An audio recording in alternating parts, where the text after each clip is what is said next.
There's my husband, up and out early. You threw Alice into a panic. She thought somebody had kidnapped you. No such luck. That was gloomy. What's wrong? No, Ethan. He didn't show up for his shift. How's the cash box? Just as I left it. I don't see a problem. Well, then I'm disappointed in you, wife. Okay, Luke, let me guess. You confronted Ethan and did not get the response you expected. I looked him dead in the eye. I told him I thought it was possible that I could be his father. He laughed in my face. He refused to take a DNA test. He told me to go to hell, and now he's gone. Has Clarice called with an ETA on the layout? No. Did it occur to you you should maybe check in with her? I'm busy, if you haven't noticed. Do you have a minute? No, she doesn't. This is a place of business, not a hookup station. I'll try to make it quick. Wow. Oh, okay. What is this? It's, the money I borrowed from Crimson's petty cash. That's okay. I used the money I stole from the Haunted Star to restock the cash box. Right, but that's your old man's money. This is mine. I'm not one to take over without squaring my debts. You're leaving? Tonight. Like a vacation or something? Maybe. For now, I'm headed back to Australia. Wow, okay, I mean, I just thought you were happily placed in the middle of my dad's life, and it didn't seem like you were gonna leave that position anytime soon. What changed? Kate, Clarice has not checked in yet, but I was just about to call her. The fall test shots are on your desk. The model looks a little dissipated, maybe too much partying, but I was gonna have Gregory talk to her. Okay, and did Neela's gowns make it back to Milan? Maxie, did you send the clothes back? If you have been too wrapped up in your personal angst to your job, I'm going to be very disappointed. Have no fear, Luke. The Artful Dodger will be back before you know it.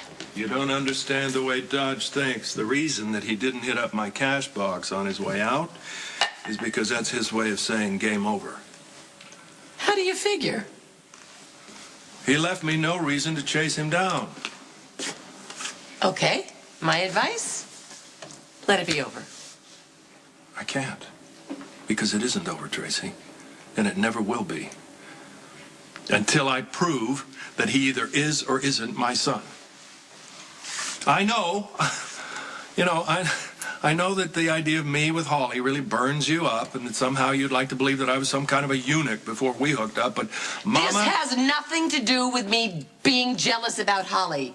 You're scaring me, Luke. You can't tell when you're being scammed. And what is it you think I'm missing? This big dramatic exit of Ethan's was designed to get your attention. Think about it. You're now more motivated to track him down than you were when it was just about money. Ethan planted a seed. It has taken root, and that's exactly what Holly and Ethan are counting on. Kate, I'm really sorry, but you have no idea how much turmoil my life has been in since the feds since It's not really my concern, Maxie. My concern is running a magazine. I have clients to service, and clearly you have been too distracted to do the simplest task. This has been a misunderstanding. Yes, Maxie has been very distracted, but after hours, not here, except for one little slip-up. She forgot to email you the confirmation, the shipping confirmation for Neela's gowns. They were sent to Milan. She just forgot to tell you. So, here you go. I'm sorry. I should have reminded you to send it to Kate. I am sensing a level of duplicity, but all that really matters is the gowns made it back in time. And, well, clearly they did. So, good teamwork. I'm glad to see you're learning something around here.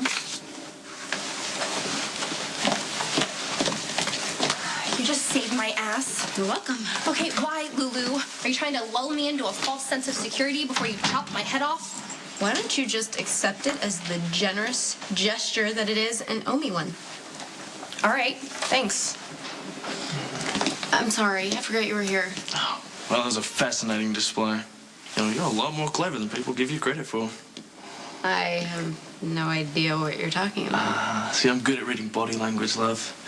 You know, I knew you had an ace up your sleeve from the minute I saw you, you know. You just had a little bet with myself as to when you were going to play it. Really? Yeah. Who won?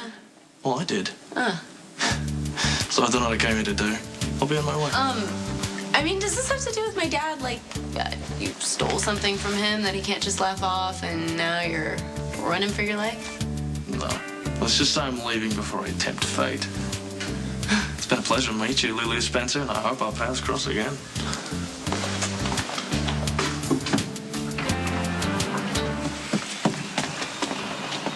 Get out of my way. I thought you'd like to know I'm leaving town. Don't expect to be back. Why? Things seem to be going your way. Well, I'm restless by nature. You know, and all those yabbos out there waiting to be fleeced are calling my name. So, you get your wish.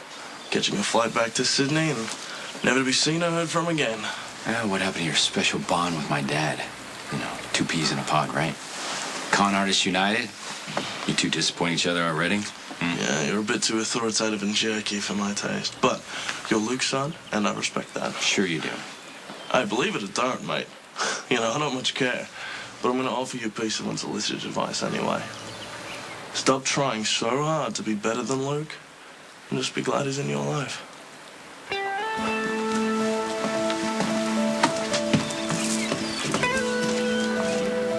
You weren't here when I confronted Ethan. You didn't see his face. For the first time since I met this kid, he totally lost his cool. It's clear that it never occurred to him that I could be his dad.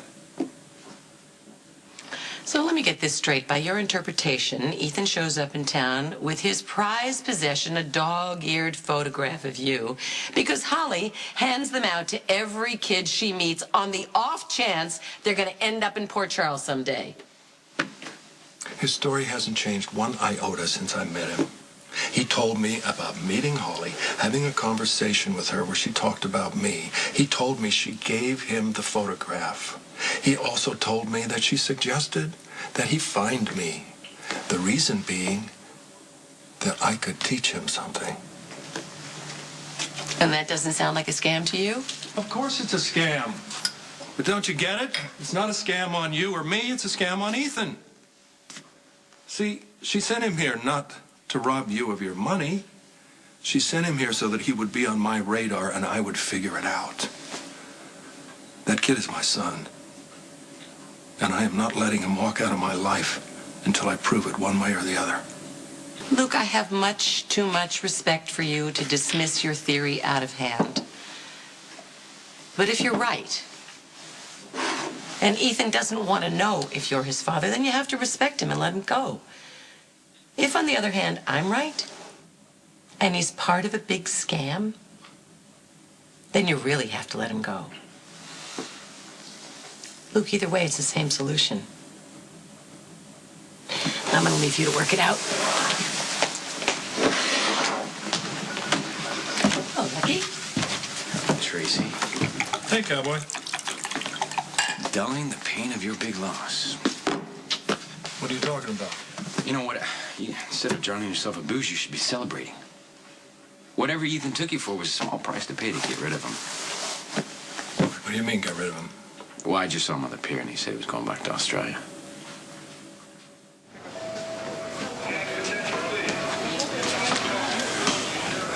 Look, I was trying to figure out why you would fly 9,000 miles rather than take a DNA test, and then I got it. How stupid can I be? Of course, you don't want DNA around for a record in case the police get a hold of it, or the FBI, or maybe even Interpol. I won't let that happen, Dodge. You should have just told me. Although that is a concern, some things are just better left alone. Okay? Although now that you're here, I can thank you for teaching me. It was a blast. So nice knowing you, mate. Ethan.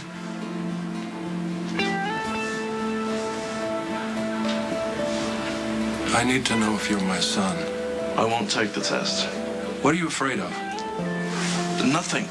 All right? You have enough kids with issues. Okay? I don't want to join the club.